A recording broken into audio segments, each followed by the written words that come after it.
Hi class, this is Hani Sharma here and today we are going to discuss balance of payments. So as the name suggests, balance of payments. So it is the balance of payments and this payments are the international payments. These payments are the international payments, the payments that are made between the different nations. Okay, so why the payments are made between the nations? Because हम import export करते हैं, we import the goods and services from other nations. हम उनके countries से कुछ goods and कुछ services को खरीदते हैं, इसके लिए हमें payment करना पड़ता है and हम कुछ हमारी goods और हमारी services दूसरी countries में देते हैं, उसके लिए हमें payment receive होता है. तो how to balance और उसका पूरा record, that is the balance of payments. So these are the definitions given of the balance of payment. These are the different definitions given by the different authors. So the important one and the simplest one, it is the record of countries' exports and imports. Like how much country has exported and imported in a given year and उस export से और import से country ने कितना कमाया है, उस सब चीज का record जो है balance of payments के अंदर आता है. So first one, it's a systematic record of all its economic transactions with the outside world in a given year.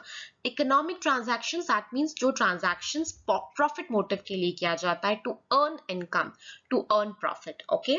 The second one is the balance of payment is a way of listing receipts and payments in international transactions for a country. So balance of payment एक तरीका है कि जिसके through हम ये जो है record करते हैं कि कितना हमने कमाया है और कितना हमने पेमेंट किया है for the international transactions in the sense of imports and exports of a country. It shows the country's trading position, changes in its net position as a foreign lender or borrower, and changes in its official reserve holding. I know this definition is a bit tricky, but I'll explain you each sentence. Okay, so it shows the country's trading position. वो trading position बताता है कि like अगर for example अगर हमारे imports wait a minute.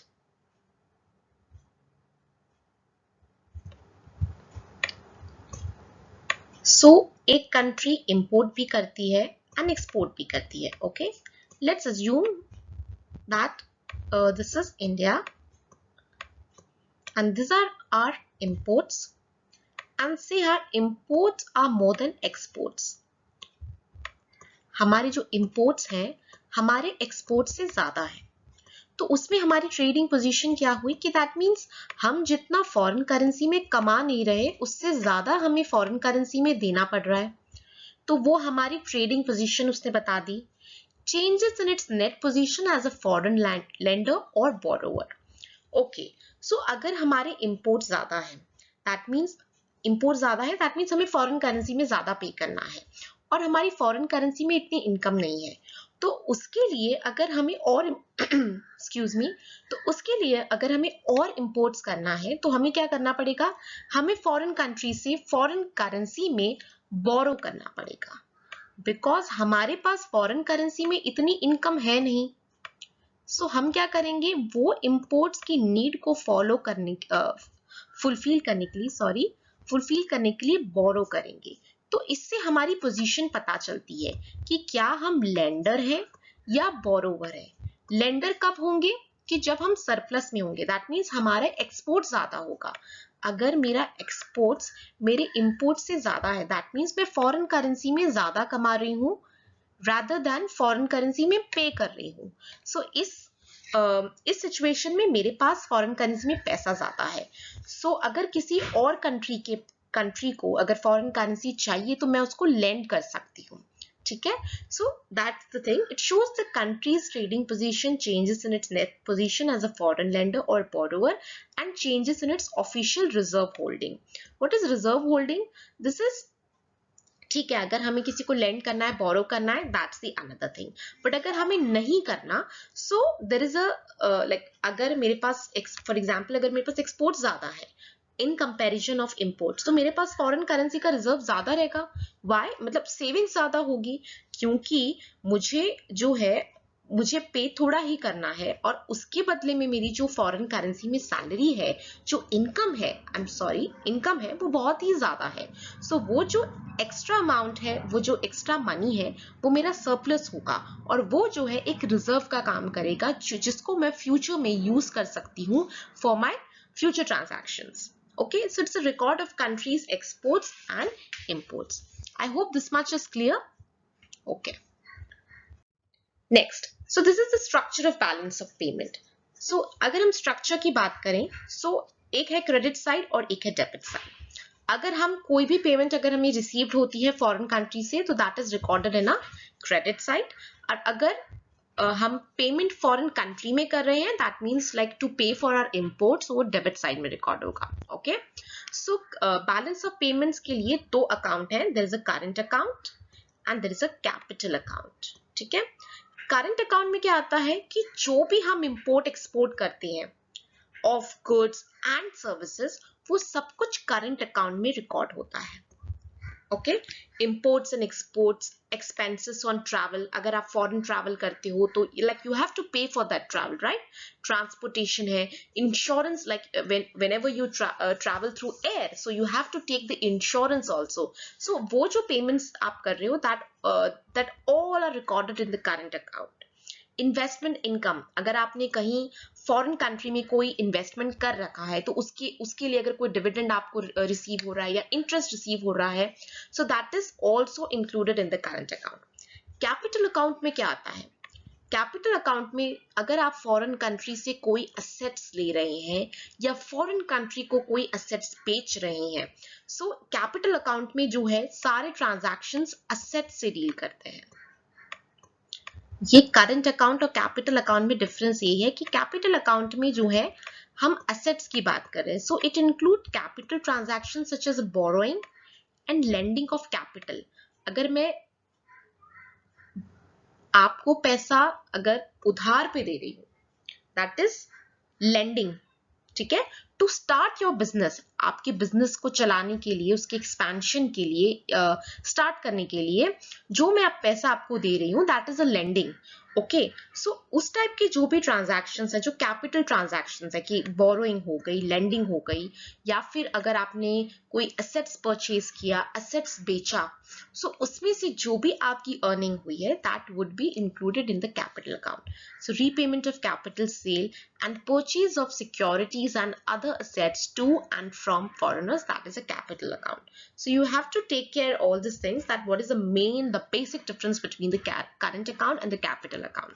Okay, so current account is the basic account, that is, it includes all the imports and exports and the foreign payments and the foreign receipts. But the capital account, it includes those transactions only which involves the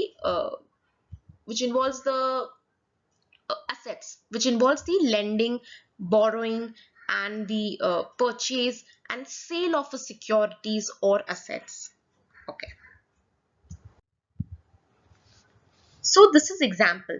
This is current account, this is capital account. So like business accounting में क्या होता है कि here we write in the left side we write debit side and here in the right side we write credit side. But for the balance of payments हम यहाँ पे credit लिखते हैं और यहाँ पे debit लिखते हैं. So you have to take care of this thing. Okay. So goods exported अगर हम goods export कर रहे हैं, so we are earning money. So that's why वो जो है credit side पे आएगा. Services exported, that is also, so this is the amount, ये amount बता रहा है कि for example this amount is in crores. ठीक है, ये amount crores पे है, तो ये बता रहा है कि 800 crores worth of goods जो है हमने export किए हैं और goods हमने जो import किए हैं वो है 1200 crores of worth. Services exported, services imported, जो भी आपने इनकम अर्न की है from the investment in the foreign country वो आ गई. Income to the foreigners of investment in the country, that means foreigners ने हमारी कंट्री में जो भी इन्वेस्टमेंट किया है उसके बदले में उनको जो इनकम अर्न हो रही है, that income would be included here. Okay, then there is a unilateral receipts and unilateral receipts which are worth of 800. So unilateral, uni means one way, यहाँ पे क्या होता है कि लाइक फॉरेन कंट्री से अगर आपको इन द फॉर्म ऑफ लाइक कुछ मदद के रूप में अगर कुछ अमाउंट मिल रहा है which are one way, that means you don't have to return that money back. Okay, so like अगर आपको कोई in the form of some aid, अगर आपको वो अमाउंट मिल रहा है in the form of gift if you receive something, so that is a unilateral receipts or unilateral payments. So वो यहाँ पे हमने रिकॉर्ड कर लिया, that means 800 crores of rupees हमें as a unilateral receipts receive हुए हैं. Okay, so this is the credit side, this is the debit side. तो आप देख रहे हो that means in the credit the total amount is 2400 and debit side is 3200. that means हमारे जो payments हैं, payments हमारे receipts से ज्यादा है, हमारे पेमेंट्स फॉरेन पेमेंट्स हमारे फॉरेन रिसीप्ट से ज्यादा है। सो ये जो सिचुएशन होती है उसको हम कहते हैं current account deficit. We call it as a current account deficit.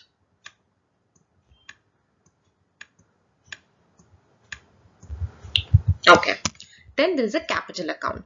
Capital account में व्हाट आई टोल्ड यू कि जब भी कोई बोरोइंग है, लेंडिंग है, असेट्स का लेना है, बेचना है, वो सब कुछ कैपिटल अकाउंट में रिकॉर्ड होगा। So long term borrowing,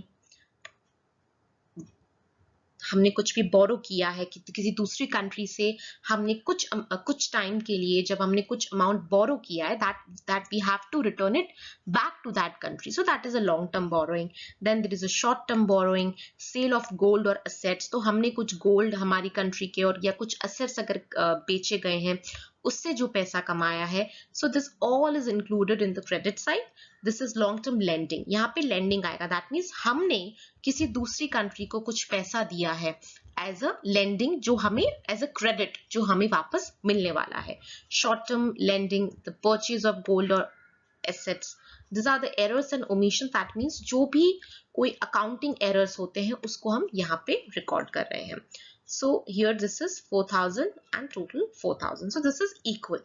All right. So I hope you understand the difference between the current account and the capital account. This is very important. Okay. Then the balance of trade versus balance of payments. So what is the difference between these two terms? एक है balance of trade और एक है balance of payments. So balance of trade refers to only the value of imports and exports of goods for visible items. Visible items वो जिनको हम देख सकते हैं, जिनको हम टच कर सकते हैं, that are the visible items. Okay, so अगर उनका कुछ भी import export होता है तो वो balance of trade के अंदर जाता है, जहां पे balance of payment total debit और क्रेडिट कवर करता है of all the visible and invisible items. तो अगर हम सर्विसेज भी देते हैं, जैसे इंश्योरेंस सर्विसेज है, हॉस्पिटैलिटी इंडस्ट्रीज है या एजुकेशन है, सो ये जो है this are not a goods, ये आपको एज अ सर्विसेज रिसीव्ड होती है। You can't touch education, okay, you just receive that service. So balance of payments में import and export goods and services दोनों का आ जाता है, जहां पे बैलेंस ऑफ ट्रेड में हम सिर्फ गुड्स की, इंपोर्ट एंड एक्सपोर्ट गुड्स की बात करते हैं। सो अगर हमारा receipts from foreigners is equal to payments made to the foreigners, हम कहते हैं the balance of payment or BOP is an equilibrium. That means they are equal. अगर receipts are more than the payments made to foreigner, we say the BOP is in surplus, and when receipts from foreigners is less than payments made to the foreigners, we say the BOP is in